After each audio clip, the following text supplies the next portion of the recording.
Bienvenue au Festival de l'Histoire de l'Art. Si vous nous rejoignez dès maintenant, je vous rappelle que le Festival de l'Histoire de l'Art est une manifestation du ministère de la Culture organisée par l'Institut national d'histoire de l'art et le château de Fontainebleau. On est très heureux de vous accueillir aujourd'hui pour cette 14e édition du festival qui met en lumière le thème du vrai et du faux et pour ce qui va nous concerner à présent, le pays invité qui est donc l'Autriche.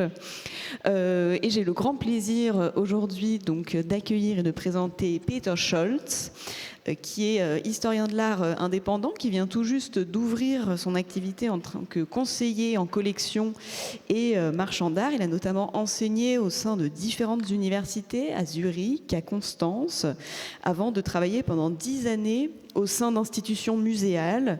Il a notamment travaillé à la Staatsgalerie de Stuttgart et à la Klassik Stiftung de Weimar. Et pendant 5 ans, il a été responsable des collections du Moyen-Âge à 1900 à Innsbruck, au Tiroler Landesmuseum Ferdinand Museum. Et il évoquera aujourd'hui un peintre sur lequel il a beaucoup travaillé, il a consacré de nombreuses recherches, le peintre tyrolien, donc Franz Defregger.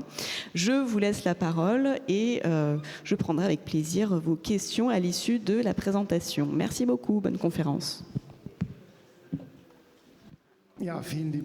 Merci beaucoup et merci d'être venus si nombreux. J'espère bien parler. Normalement, je parle beaucoup avec les mains, mais une de mes mains est déjà prise.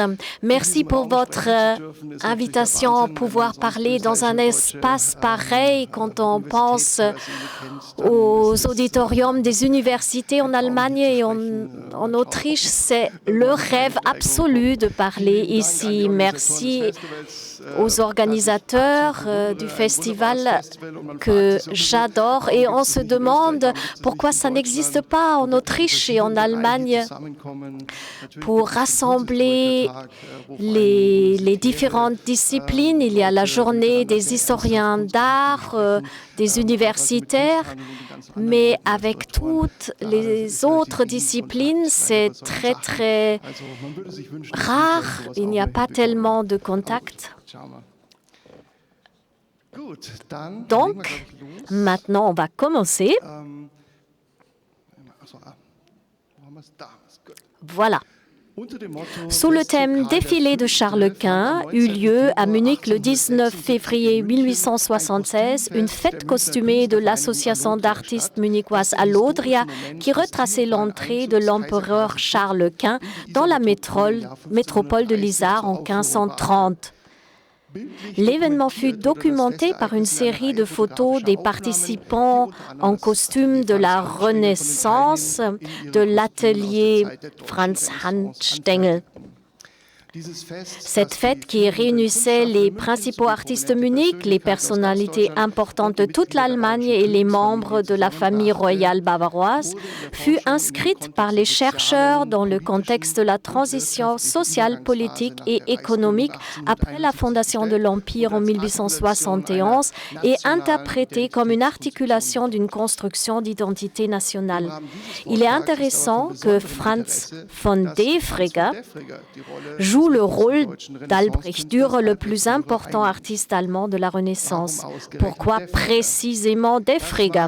Cela peut surprendre puisque, selon les canons actuels, on aurait plutôt attendu un peintre comme Franz von Lenbach dans le rôle de Dürer. À partir des années 1870-80, Defregger, né au Tyrol, était, avec ses scènes de genre, portraits et peintures historiques, représentant surtout la vie rurale, la population paysanne alpine et des figures héroïques de l'espace alpin comme Andreas Hofer, un des peintres les plus célèbres et les plus reproduits des années 1900. Sa première œuvre, avec Speckbacher et son fils Andal à l'auberge Bärenwirtshaus de Sankt-Johann, le rendit célèbre en 1869. Réalisé pendant ses années études d'Académie des Beaux-Arts de Munich, très célèbre après Paris, sous son professeur Karl Theodor von Piloto. À l'époque, la transgression des règles de genre en vigueur dans les académies, c'est-à-dire la représentation d'une scène de la sphère paysanne dans un format historique monumental, était révolutionnaire. Defregger succède en 1878 à son professeur Piloty et formera des générations d'artistes. Son anoblissement n'est qu'une des innombrables distinctions qu'il reçoit. Ceci au sujet de sa personne. L'exposition Defregger Mythe, Abus, Modernité au Ferdinandeum d'Innsbruck a montré en 2020-21. Aujourd'hui encore, plusieurs dizaines d'œuvres de Defregger se trouvent dans des musées et collections privées américains, notamment au Frye Art Museum de Seattle ou au Milwaukee Art Museum. À cette époque, beaucoup d'œuvres de Defregger furent vendues d'outre-mer. Lorsque, après la Première Guerre mondiale, le marché de l'art allemand s'est effondré aux États-Unis, de nombreux collectionneurs américains se sont débarrassés, ce qui a permis aux collectionneurs allemands, plus tard aussi aux nazis, d'acquérir de nombreux tableaux. Par exemple, en 1939, le marchand d'art berlinois Karl Haberstock a négocié pour Adolf Hitler le tableau arrivé sur la piste de danse de la collection de célèbres tycoons de médias William Randolph Hearst. Catherine Lorillard Wolfe, en 1887, a offert un Defregger au Metropolitan Museum qu'il a revendu dans les années 1950. D'autres illustres collectionneurs américains de Defregger étaient par exemple Joseph Abner Harper, de la dynastie d'éditeurs new-yorkais du même nom, ou le grand industriel et trustee du Metropolitan Museum Heber Reginald Bishop. Un des propriétaires américains de ces tableaux se distingue particulièrement. En 1881, William Henry Vanderbilt, alors l'homme le plus riche du monde, a commandé directement à l'artiste le tableau humoristique Gute Aussicht. Livré aux États-Unis dès son achèvement, il a longtemps été accroché dans son Triple Palace à la 5e avenue. Dans les années 1940, on perd la trace du tableau et les organisateurs de l'exposition d'Innsbruck ont réussi à retrouver l'œuvre dans une collection privée allemande et à l'exposer pour la première fois en Europe. Le fils aîné de William Henry, Cornelius Vanderbilt, possédait lui aussi un Defregger, la lettre d'amour, qu'on peut voir ici sur une photo prise en 1895 dans sa propriété de New York. Après 1890, il a été vendu plusieurs fois aux États-Unis et y reste. Les succès de Defregger dans les années 1870 et 80 furent retentissants, mais très tôt des critiques apparurent également. Après la première phase créative qui a fait sa renommée, Defregger s'est mis, à quelques exceptions près, à peindre sans cesse des sujets similaires de manière académique ou à répéter ses propres œuvres à succès. Dès le début de sa carrière, il a collaboré avec la maison d'édition d'art Franz Hanfstengel, de sorte que la reproduction en masse de ses œuvres jusqu'au milieu du XXe siècle, on trouvait dans de nombreux foyers des reproductions et des objets avec des motifs de Defregger.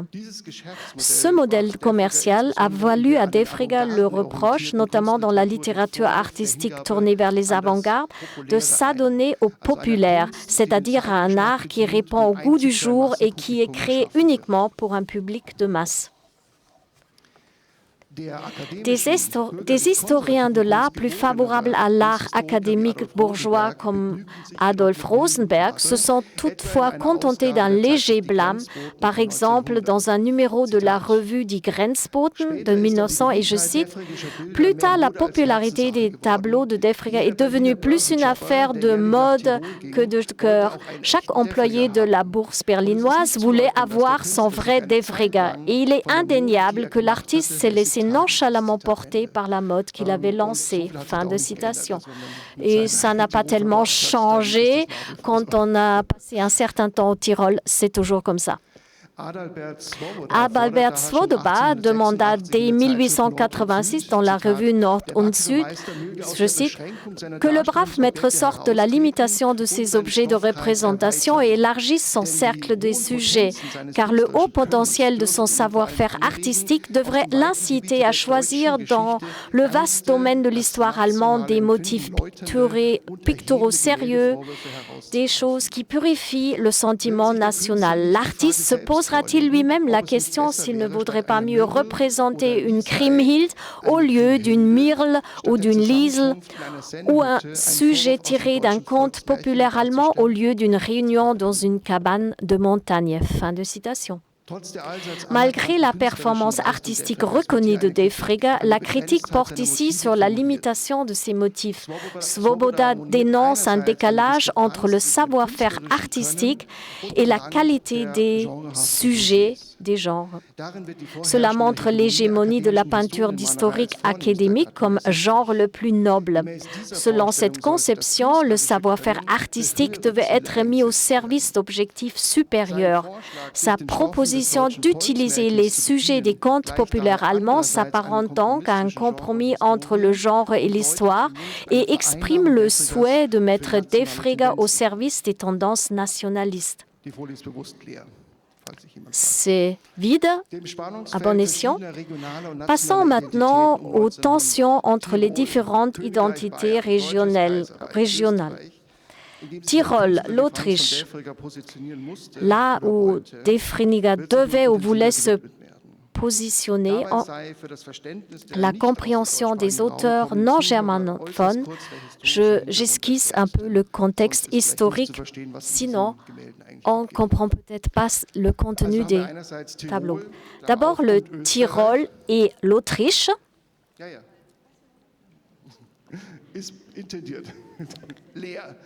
Donc, le vide est intentionnel, donc vous pouvez vous concentrer sur moi.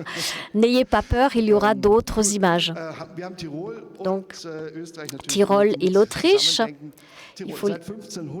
Depuis 1500, appartenant à la maison de Habsbourg, le Tyrol est passé sous la domination bavaroise en 1805. Le soulèvement populaire sous la figure charismatique d'Andreas Hofer ont réussi à se libérer pendant quelques mois de l'occupation bavaroise. Avant la défaite finale, en 1809, on se sentait alors abandonné par les Habsbourg.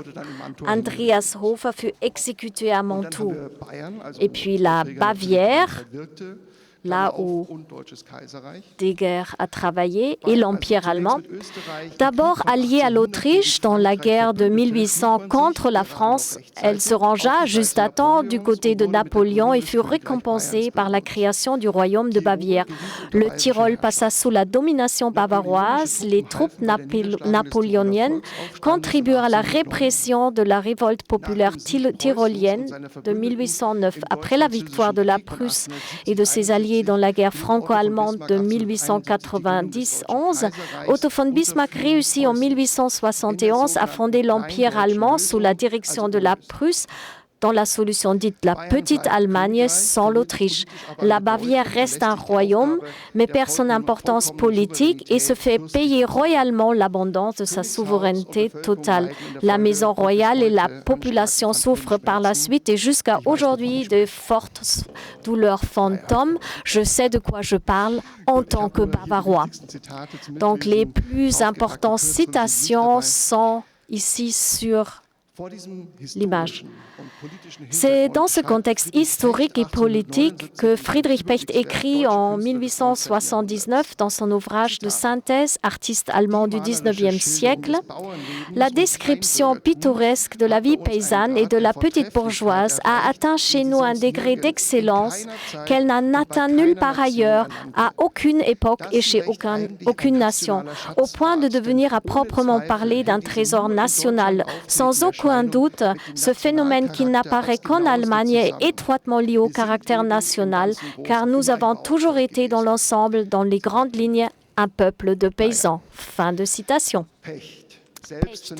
Lui-même, d'abord artiste plasticien, et vers 1900, un des écrivains et critiques d'art les plus célèbres. Politiquement, il appartient au camp des nationalistes allemands.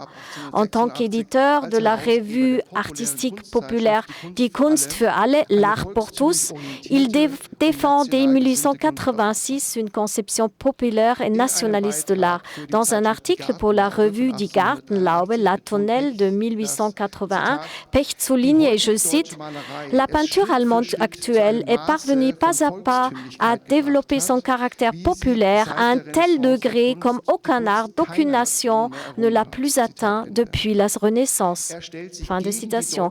Il s'oppose à la peinture allemande du romantisme, je cite, « n'a jamais cherché l'idéal que dans un éloignement temporel ou spatial. » Fin de citation, une déclaration que nous semble aujourd'hui assez surprenante après l'année du jubilé et les célèbres expositions de 2024 entre New York et Dresde. Au lieu de cela, Pecht fait l'éloge de l'art allemand depuis 1870.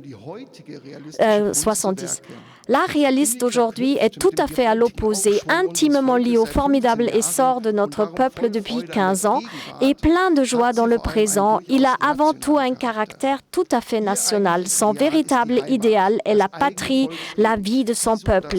Il recherche le bien, le beau et le noble à proximité immédiate et fait de la vérité intérieure et extérieure la première condition de sa création. Fin de citation. Pecht passe sous silence que ce courant artistique réaliste, avec sa prédilection pour les motifs paysans, est un courant authentiquement français et ce n'est pas par un hasard que des artistes comme Ludwig Knaus, qui ont profité de longs séjours à Paris pour se familiariser avec l'art de Gustave Courbet, étaient alors appréciés en France et décorés de médailles d'or. Le protagoniste de ce nouvel art allemand est avant tout Defregger, dont Pecht fait une critique bienveillante dès le début de sa carrière. Ainsi, dans l'article précité pour la Gartenlaube de 1883, Franz Defregger occupe aux côtés de Ludwig Richter et Moritz von Schwind une place tout à fait exceptionnelle en tant que maître le plus jeune et le plus singulier. Chez aucun autre maître depuis Menzel, le caractère spécifiquement national n'a pas été abordé de manière aussi frappante, pure, naïve et primitive. On est ici frappé par l'accent mis sur une identité nationale qui se confond avec une certaine conception de l'art. Cette identité est étroitement liée à un événement politique de la fondation de l'Empire. Je cite, « Avant tout, pour que de tels chefs-d'œuvre de description populaire, encore jamais vus dans leur genre, soient possibles, il fallait que l'année 1870 les précède immédiatement et les inspire », écrit Pecht en 1895.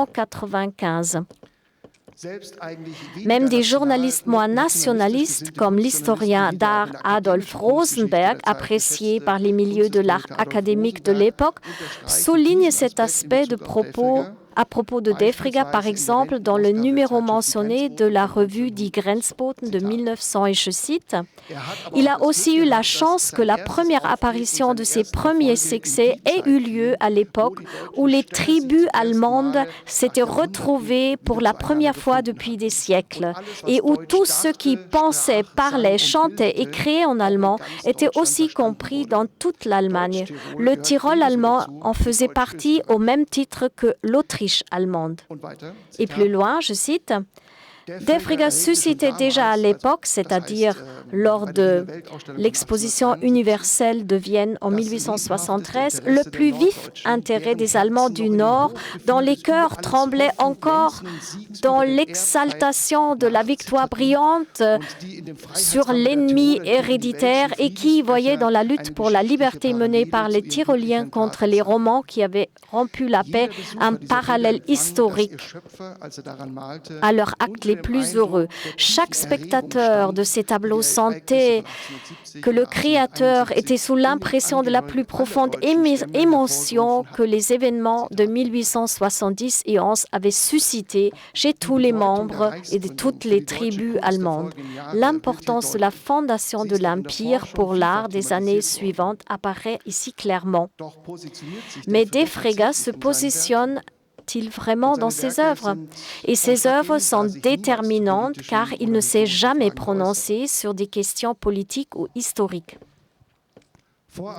Les tableaux historiques de Defregger sont des peintures hautement politiques, tantôt directement, tantôt indirectement, qui naissent des tensions entre les identités régionales et nationales en mutation ou en cours de création. Certes, Defregger est un Autrichien né au Tyrol, mais un tableau monumental comme l'assaut de la Tour Rouge par le forgeron de Korl au matin de Noël de 1705, commandé par le gouvernement bavarois, décrit un épisode du Noël du meurtre de Sendling, pendant lequel les insurgés bavarois luttant contre les troupes d'occupation impériale du Habsbourg Joseph Ier ont été écrasés.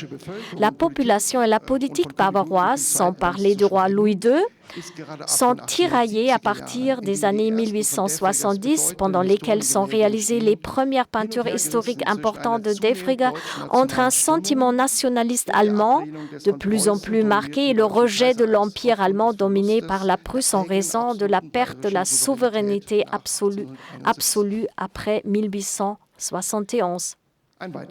Un autre exemple. Dans Peter Sigma, l'aubergiste Tarawirt de Ohlang, donc un des protagonistes de la révolte, les soldats français attendent déjà comme dévoyés pour arrêter l'un des protagonistes de la révolte. Mais dans la réalité, ce sont surtout des soldats bavarois qui ont traversé le Tyrol en maraude. Defregger, qui a vécu la majeure partie de sa vie à Munich et qui a connu un succès considérable, ne veut donc pas s'aliéner ses clients bavarois et suit plutôt un sentiment général anti-français de l'époque wilhelminienne. Cela explique aussi son grand succès à Berlin, en Prusse. Sur commande de la National Gallery, il réalise en 1876 l'œuvre principale, Le Retour des vainqueurs, qui reflète sur un métaniveau l'euphorie de la victoire sur la France, déclarée entre-temps ennemie héréditaire, et la création de l'Empire allemand rendue possible par cette victoire. Ainsi, le tableau ne représente pas seulement les Tyroliens d'abord victorieux, avec leur drapeau, nous savons comment cela finit, mais il présente également en arrière-plan des prisonniers de guerre français, des canons et un drapeau français conquis. Le chef des paysans a revêtu un manteau de général français. Au début du XXe siècle, la National Gallery de Berlin place Le Retour des vainqueurs de Defregger en face de l'œuvre de Franz Adam, Retraite des Français de Russie de 1812. La rivalité avec la France et le souvenir le démontrent. La rivalité avec la France et le souvenir avec, je cite, « meurtrier de masse et grand criminel Napoléon », comme le décrit Georg Kirch, éditeur de la revue importante Jugend, Jeunesse, dans un numéro de 1909, sont délibérément attisés. Le potentiel de charge politique de ces tableaux se révèle ici de manière impressionnante, même si cela n'a peut-être plus rien en commun avec l'intention initiale de l'artiste. La maison impériale autrichienne, en revanche, s'est d'abord montrée attentiste, puis critique face à la nouvelle glorification de la révolte populaire tyrolienne de 1809. Car d'une part, par nécessité ou calcul, on avait abandonné les Tyroliens dans leur lutte contre l'occupant bavarois et napoléonien. D'autre part, la glorification de la révolte d'un groupe de population, en particulier des Tyroliens toujours enclins à la résistance, encore aujourd'hui, n'était pas souhaitable au regard de Vienne qui régnait sur un État pluriethnique de plus en plus fragile.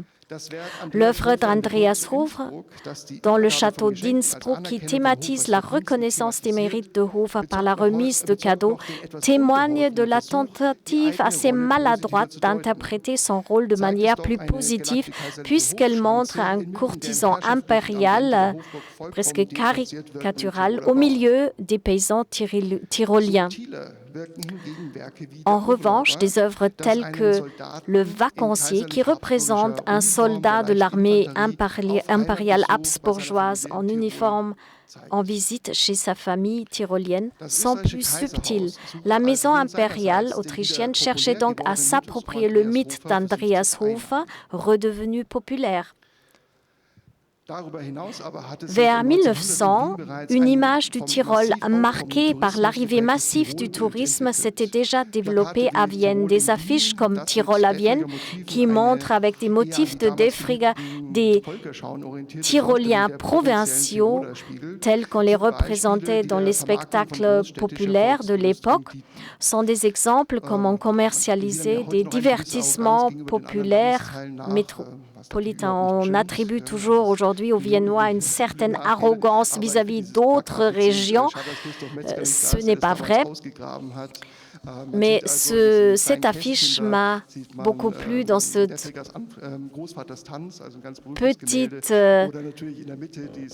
petit endroit. On voit la danse du grand-père, donc un motif très, très populaire. Tout ça est une réception d'un tableau de Holbein Goethe à la campagne. Donc, on doit revenir parce qu'on n'a pas le temps de le discuter. À la fin du XIXe siècle, dans le contexte d'un État plurinational de plus en plus fragile, les forces nationalistes allemandes, toujours plus importantes au Tyrol et en Autriche, réclamant le détachement des régions italophones du Tyrol et le rattachement des parties germanophones à l'Empire allemand. Le mythe d'Andreas Hofer est utilisé à cette fin. Le soulèvement populaire tyrolien de 1809, réinterprété comme un conflit germano-italien. Dès 1874, la Gemäldegalerie de Vienne avait acheté l'œuvre monumentale majeure de Defriga, le dernier contingent, qui met en scène la lutte perdue des paysans tyroliens contre l'occupation bavaroise et napoléonienne. L'œuvre a immédiatement fait l'objet d'une réception artistique et médiatique intense, un exemple parmi tant d'autres. La contribution de Georg Hirt dans Jugend de 1909, je cite, « Le dernier contingent de Defriga est de l'art allemand.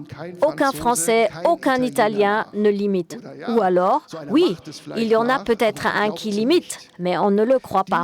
Ces vieux qui marchent d'un pas mesuré sont des Tyroliens allemands, pas des Romands. Les Tchèques n'ont pas ce genre de démarche. » On se demande d'où viennent les Tchèques dans cette citation, mais si on regarde le XXe siècle, c'est quand même assez étonnant car la minorité germanophone est en conflit et nous savons tous malheureusement comment cela a fini.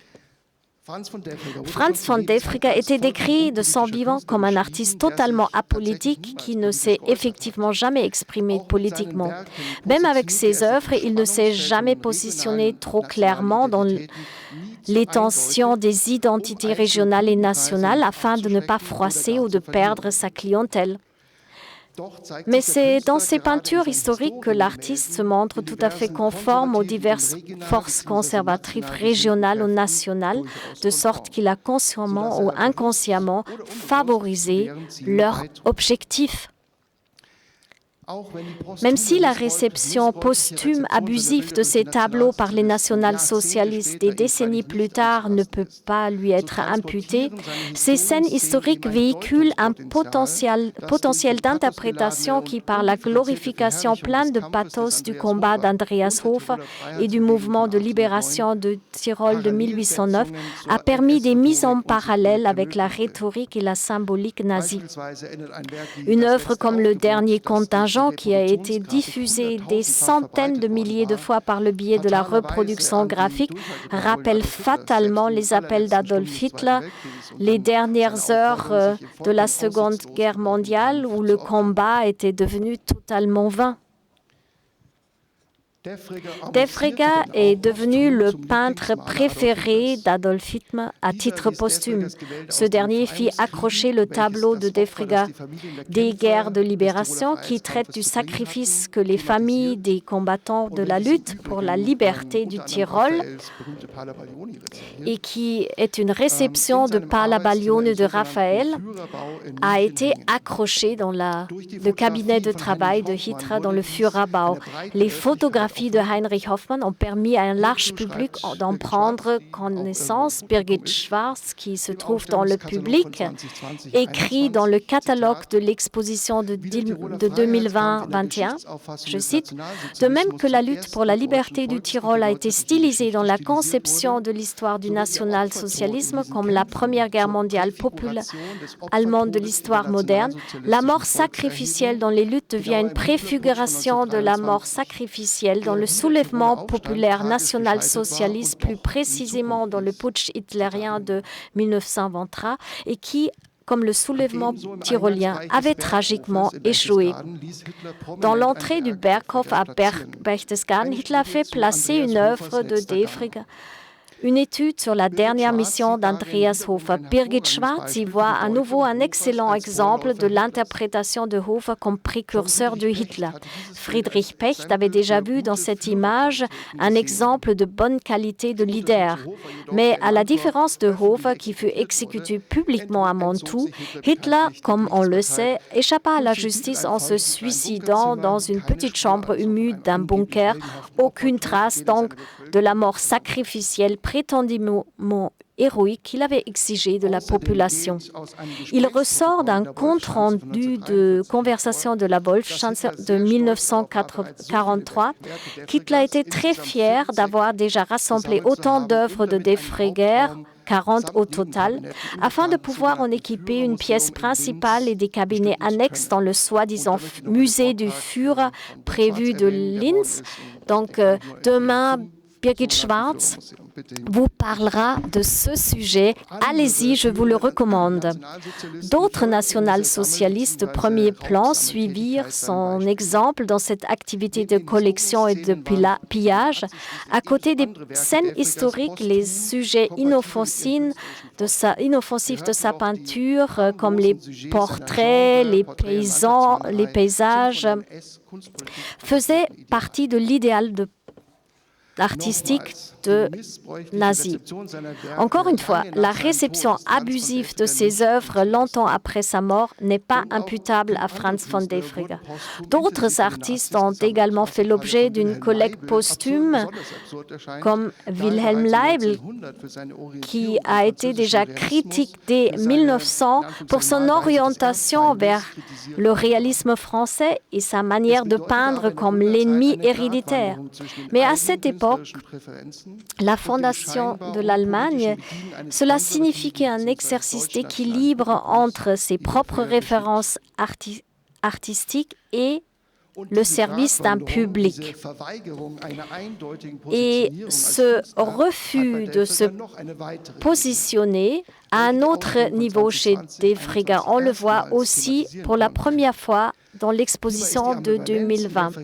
L'ambivalence de l'œuvre de Defregger est ici d'une importance capitale, car il n'y a aucun artiste pour moi qui a distingué si radicalement entre sa peinture publique et sa peinture privée, alors qu'il est toujours resté fidèle à une manière académique de peindre, non seulement dans ses tableaux d'histoire et de genre, dans les nombreuses œuvres privées largement inconnues et pour la première fois exposées à Innsbruck en 2020, toujours pour la plupart encore dans la famille, sont fortement marqués par une manière de peindre plus libre et pâteuse.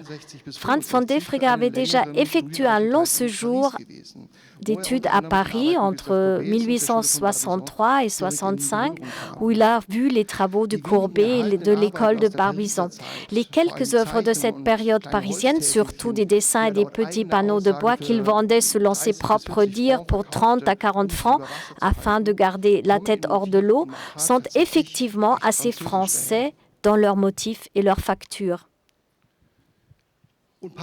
Et paradoxalement, pendant toutes les décennies où il connaîtra un succès extrême dans le monde entier avec des œuvres créées pour le public et toujours peint dans un style académique, il peindra au contraire de manière beaucoup plus libre, pâteuse et souvent inspirée de Barbizon dans ses œuvres privées réalisées principalement pour sa famille et ses amis. Cela concerne aussi bien les paysages que les représentations d'intérieur ou enfin des portraits de membres de la famille et d'amis comme celui d'Anna de Frega à l'âge de 12 ans ou Balthasar Hunold. On peut se demander pourquoi il a délibérément caché ses œuvres au public. Les controverses comme celle de Berlin où l'empereur Guillaume II a longtemps cherché à empêcher massivement l'achat d'art contemporain français l'ont-elles effrayé?